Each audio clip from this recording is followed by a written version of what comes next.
Bem, pessoal, vamos à correção do nosso exercício, tá? Capítulo 6. É o último capítulo da nossa etapa 1, tá bom? Então, vamos lá. Primeiro, o capítulo 6, tá? Ele envolve um pouco os estudos de Pitágoras, tá? Que, na verdade, são atribuídos a Pitágoras, mas alguns dizem que esses estudos, tá? Foram de alguns de seus alunos e que ele patenteou, mas não importa. Um pouco do teorema de Pitágoras e o que isso tem a ver com o número irracional. Bom, primeiro, a primeira questão é pesquise sobre o teorema de Pitágoras. Teorema de Pitágoras, tá? Então, todas essas questões dos exercícios, do trabalho, tá? Elas são válidas na avaliação, tá bom? Então, vocês prestem bem atenção. O enunciado do teorema de Pitágoras é o seguinte: o quadrado da hipotenusa é igual à soma dos quadrados dos catetos. Então, se você fez pesquisa e encontrou alguma coisa parecida, não tem nenhum problema, tá? Esse nosso exercício também ele não é contabilizado para nota, é apenas a fim de você ir se familiarizando com o tema. Então primeiro, antes de eu aprofundar um pouquinho sobre o teorema de Pitágoras, tá? Primeiro é preciso a gente verificar que o teorema de Pitágoras ele não é válido em qualquer figura. Tá? Primeiro, tem que ser um triângulo, tá bom? E não é qualquer tipo de triângulo. Tá? Então, por isso que a pergunta 2 era: o teorema de Pitágoras é válido em qualquer tipo de triângulo? Não. Não é válido em qualquer tipo de figura, seja quadrado, quadrilátero, trapézio, não é válido. É válido apenas para triângulo e não é qualquer tipo de triângulo. É triângulo retângulo. Então, deixa eu fazer uma pesquisinha aqui no Google para mostrar para vocês.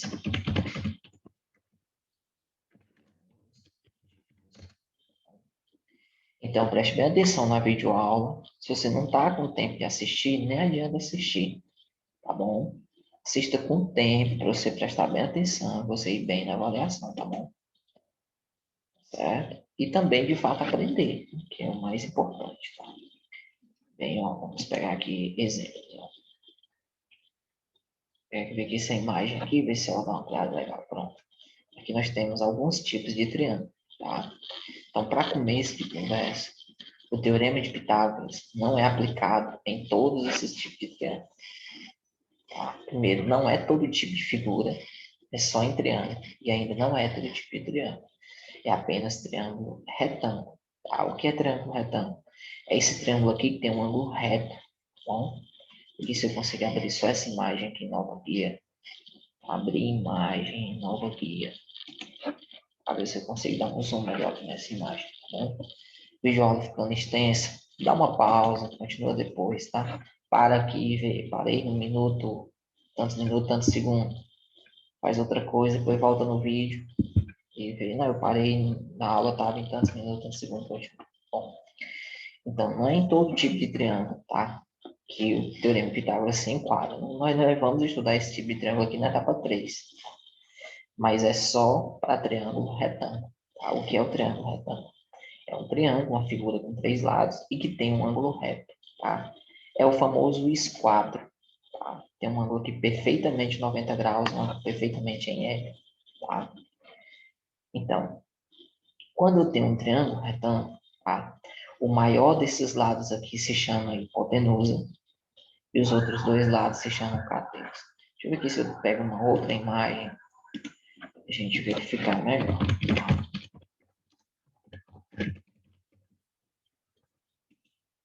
Imagens, imagem diretamente, vou mostrar para vocês. Tá? Deixa eu ver aqui. Pronto. Abrir imagem aqui, nova guia.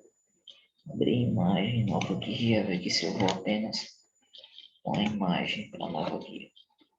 Está certo.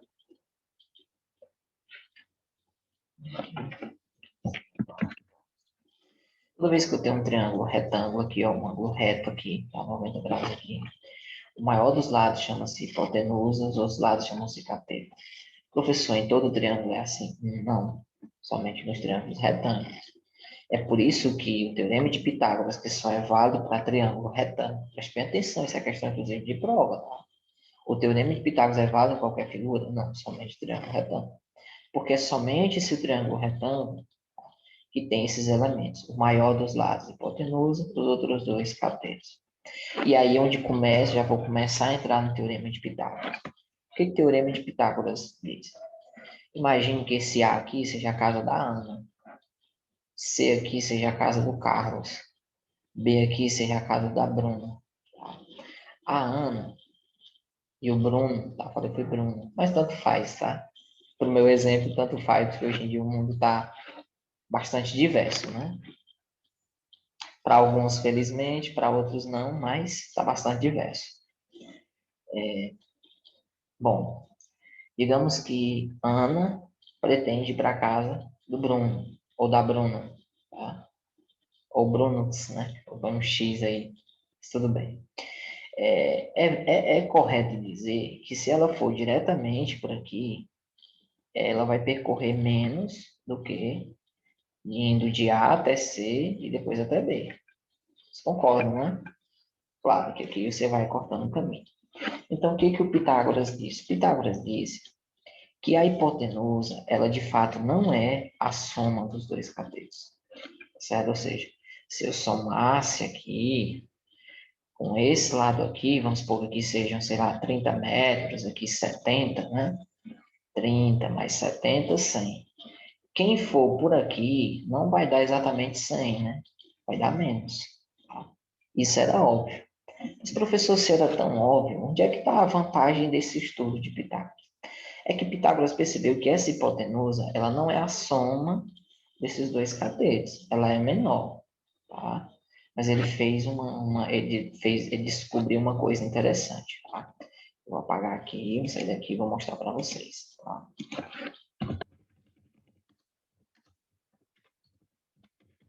O que ele descobriu, tá?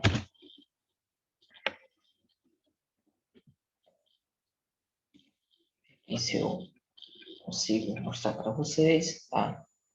Essa é uma figura bastante conhecida, tá bom?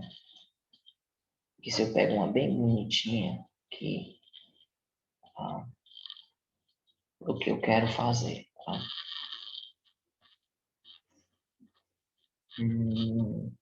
Desculpa aí o tempo, é só dar uma pausazinha no vídeo, tá bom, gente? Tá certo. Deixa eu ver aqui, tá? Claro que eu não vou exigir de vocês tudo que tá passando aqui na minha tela, tá bom? Não se preocupem. Minhas avaliações, elas sempre eu trabalho, tá? Sempre eu trabalho a partir daquilo que eu aprofundo nas aulas, tá? Não se preocupe que ninguém vai fazer prova de outro mundo ou de coisa que não tem nada a ver com o que eu expliquei. O que foi que Pitágoras percebeu? Uma coisa interessante, essa imagem aqui, ela traduz um pouco. Então, digamos, aqui, vamos olhar para esse triângulo aqui de dentro, tá? Esse triângulo aqui branco de dentro. Vocês estão vendo aqui o cursor do mouse? Bom, esse triângulo aqui, esse lado aqui mede 3. Bom, esse maior aqui mede 4, certo? Ok, então, se nós formos direto aqui, tá? Era óbvio que seria menor do que 3 mais 4. É óbvio que indo por aqui diretamente, dá menos do que 7, né? Isso é óbvio, né? Ora, se eu tenho esse caminho para ir pelo ângulo reto, passando pelo ângulo reto, eu vou 3 mais 4, eu vou 7. Então, é óbvio que indo direto aqui, vai dar menos do que 7. Isso não é só Pitágoras que sabia, né? Todo mundo sabe. Mas aí Pitágoras, ele teve uma curiosidade, ele percebeu que tinha uma coisa que era válida. Que coisa era essa? Que essa hipotenusa, esse maior lado, ele não era a soma dos catetos. 3 mais 4 aqui, 7. Esse lado aqui, por exemplo, ele percebeu que media só 5, né? Mas era bem melhor do que, por exemplo, para quem vai percorrer esse caminho, percorrer 5 é melhor do que percorrer 7. Só que Pitágoras percebeu o seguinte: e se eu pegasse esse 3 e formasse aqui um quadrado, ou seja, 3 é um quadrado, porque essa figura aqui ela não está completa, tá? Deixa eu pegar aqui uma figurinha mais completa. Porque aqui, ó, deixa eu dar uma figurinha completa. Acho que essa aqui está completa, melhor de observar. É a mesma, só que melhor de observar. Mais nova aqui. Aí você diz assim, ah, professor, mas por que isso é álgebra extensa? É uma aula, tá bom? Uma aula como qualquer outra. Pronto, vamos olhar aqui. Bom, 3 mais 4, passando pelo ângulo reto, dá 7. Indo diretamente aqui, só deu só 5. Esse 5, de fato, não é a soma de 3 mais 4, né? Tá certo? Mas ele percebeu o seguinte, e se eu montasse um quadrado, por exemplo, 3, eu pegasse 3 por 3, daria o quê? Daria 9, né? Ou seja, 3 vezes 3 dá 9. Esse outro lado aqui ao quadrado, 4 vezes 4 dá o quê? Dá 16. E o outro lá ao quadrado, 5 vezes 5 dá o quê? Dá 25. Ele percebeu o quê? Que os lados somados, os lados dos dois catetos, não davam o tamanho da hipotenusa. Mas se eu pegasse os quadrados deles e somasse, dava o tamanho do quadrado da hipotenusa. Por exemplo, o quadrado aqui, 3 vezes 3 deu o quê? Deu 9. Pode contar que tem 9 quadradinhos aqui. E esse aqui, 4 vezes 4, 4 ao quadrado, dá 16. Vamos somar 9 com 16. Dá quanto? Dá 25, né? 9 mais 16 dá 25. Ele percebeu que, se eu pegar, somar os quadrados dos catetos, 9 mais 16 no nosso exemplo, dá 25, que é o quadrado da hipotenusa. Tá certo? Então, ele percebeu isso, tá? Ele percebeu que a hipotenusa não era a soma dos catetos, mas que os quadrados dos catetos somados davam o quadrado da hipotenusa. Partindo disso, tá? É possível, por exemplo, a gente sabendo que tem um triângulo retângulo, a gente ter informação de dois catetos e calcular a hipotenusa. Ou ter a informação de a hipotenusa em um cateto e calcular o outro cateto, tá bom? E para isso a gente vai usar o quê? Vai usar a raiz quadrada, tá bom? Como assim raiz quadrada? 3 ao quadrado me deu 9, 4 ao quadrado me deu 16. Então, somando os dois, 9 mais 16, 25. Qual é o número que é ao quadrado dá 25? É o 5, né? Porque 5 vezes 5 dá 25. Então, saber que número que é ao quadrado dá 25 é tirar a raiz quadrada, tá bom? Eu vou voltar para o exercício, tá? O que é o teorema de Pitágoras? É que o quadrado da hipotenusa é a soma dos quadrados dos catetos. Tá? Então, muita gente pensa que a hipotenusa é a soma dos catetos. Não é. É o quadrado dela, que é igual à soma dos quadrados dos catetos. Tá bom? Então, isso aqui, saber desse texto aqui é questão de prova. Tá bom? O teorema de Pitágoras é válido em qualquer tipo de triângulo? Não. Nem é em qualquer tipo de figura e nem é em qualquer tipo de triângulo. É válido somente em triângulos retângulos. Então, vamos colocar aqui então não para confirmar. Não. Ponto e vírgula, né?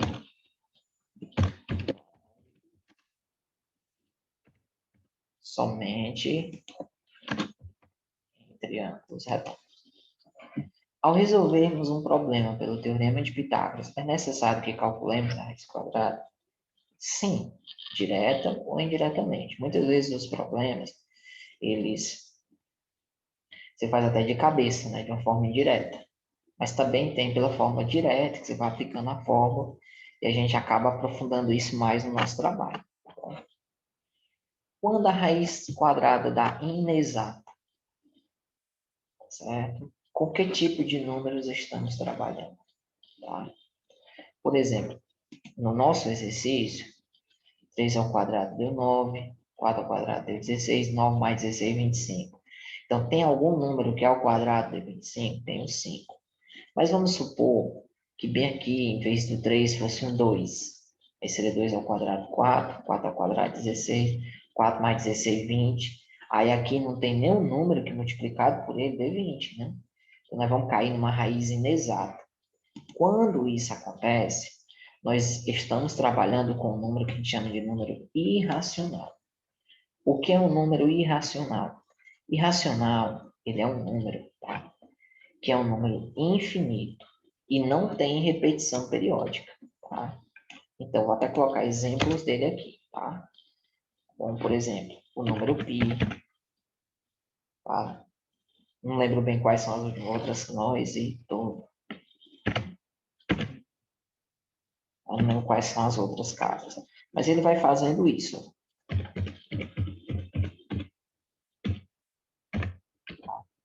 ele é um número infinito, tá? Ele é maior do que 3, mas é um número infinito. Ele não tem uma repetição, tá? A gente possa dizer repetição periódica, tá bom? Então, ele é um número irracional, tá bom? Bom, estamos trabalhando com o número irracional. Então, toda vez que a raiz quadrada não dá exato, nós vamos cair nesse tipo de número aqui, tá? De número irracional. Que outros tipos de números existem? Bom, existem os números da contagem, por exemplo. Olhe para a sua sala, a sua casa. Quantos dinossauros tem? Pode contar, deu 0, né? Na sua casa tem quantas geladeiras? Talvez uma. Então, contando, tá? Os números da contagem, a gente chama de números naturais. Esses números, eles podem também ser negativos, que é o caso dos inteiros, tá? Os inteiros pegam os números naturais, pegam também os negativos, tá bom? O professor saber aqui esses conjuntos numéricos, vai ter questão na prova de saber esses conjuntos numéricos? Não, porque o foco aqui é identificar número irracional, tá bom? Nós vamos apenas, talvez, ter uma questão da prova que tem quais desses números aqui são irracionais. Então, se tiver o 1, tiver o 2, tiver o 3, não é irracional, tá bom? Racionais, tá? São todos esses aqui, são racionais, tá? Você percebeu que todos os naturais, ó, eles estavam dentro dos inteiros? Tá? Então, o que os racionais fazem? Eles pegam todos os naturais, todos os inteiros, e acrescenta ainda os decimais exatos e as dízimas periódicas. Tá? Por exemplo, vou colocar aqui exemplo deles. Tá? Por exemplo, o 5. Por que o 5 é um racional? Porque todos esses anteriores, naturais, inteiros, são racionais.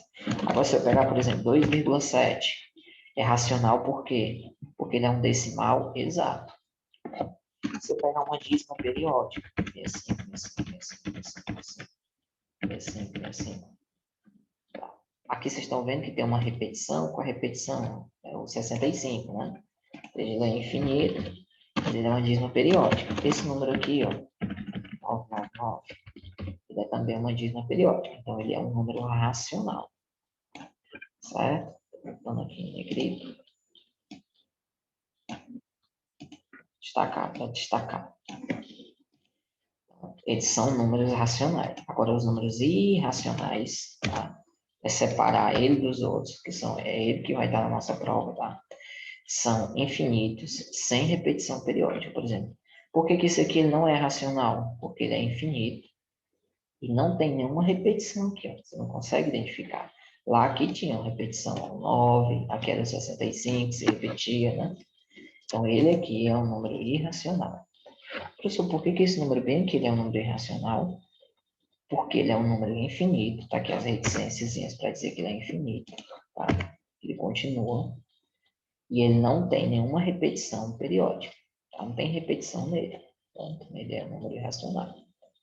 Então vai ter questão na prova que identifique quais desses números aqui são irracionais. Para ser irracional tem que ser um número infinito, ter essas reticências, e não pode ter repetição periódica nele. Bom, já os números reais não, é a reunião de todos esses, tá? Então, até mesmo os irracionais são reais, é a união de todos esses anteriores aqui. E depois a gente vê também os números complexos, tá? A gente estuda os números complexos no ensino superior, tá? Na faculdade. Eles têm uma parte real e outra imaginária, e ele é muito comum, por exemplo, quando se estuda, por exemplo, parte elétrica, tá? Somente para cursos relacionados a engenharias, como engenharia elétrica, por exemplo, a gente usa muito números complexos. Não é o foco do nosso trabalho, tá bom? Da nossa avaliação. A nossa avaliação, está aqui o foco, tá? Vou até colocar aqui um tamanho maior aqui. Tá? O nosso foco é identificar número irracional, tá bom? Então é isso, nós vamos ainda ter um trabalhinho, tá? Um trabalho, e a partir daí é que nós vamos, de fato, fazer a nossa avaliação, tá bom? Então, bons estudos, fiquem com Deus, tá bom? E já vou lançar o trabalho, vocês vêm tentando fazer o trabalho. Depois, recebimento e videoaula e avaliação, tá bom? Fiquem com Deus. Qualquer coisa é só me chamar.